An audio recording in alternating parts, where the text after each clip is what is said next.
Le premier, il est la relation entre les chiites et les sunnites, régionalement. Parce que c'est vrai que tout ça, c'est aussi manipulé. Mais c'est vrai aussi que les musulmans eux-mêmes sont partie prenante de la manipulation. Et qu'aujourd'hui, on a vu, moi, je me suis opposé, avec tout le respect que je lui dois, et je lui l'ai dit et je lui l'ai répété, au Cheikh Youssef al-Qaradawi, mais quand il a pris position sur le Bahreïn en disant que c'était uniquement chiite, sunnite, j'ai dit, non, on ne peut pas dire ça. Il y a des sunnites et des chiites dans l'opposition au régime du Bahreïn.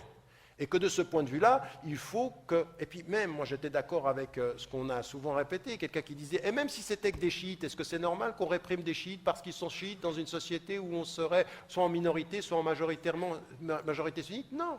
Il faut de ce point de vue-là que nous réglions ce problème-là. Parce qu'il y a et c'est le deuxième élément, une cause qui nous réunissait tous pendant longtemps. C'était la cause palestinienne. Et la cause palestinienne était un facteur d'unification politique, de conscience politique. Là, il y a de la répression, là, il y a quelque chose qui ne va pas.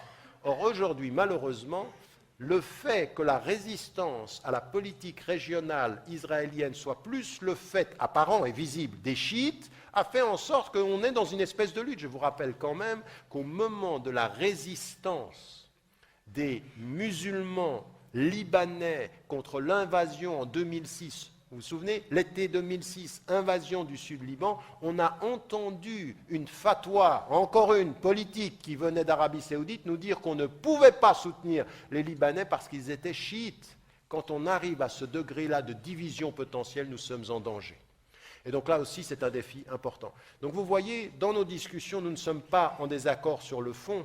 Simplement, moi, ce que j'essaye de faire, et c'est l'objet du livre, c'est essayer, dans la première partie, de dire ce qu'on savait avant, et puis, dans la deuxième partie, de poser les vraies questions prospectives pour l'avenir. Quels sont les défis? Quelle direction? Comment devrions-nous, Inch'Allah, travailler pour qu'il y ait une vraie conscience politique et qu'on ne soit pas des naïfs emportés par l'émotion et pas suffisamment clair sur les intentions et les projets politiques. Wallahu a'lam wa a'lam wa ahkam.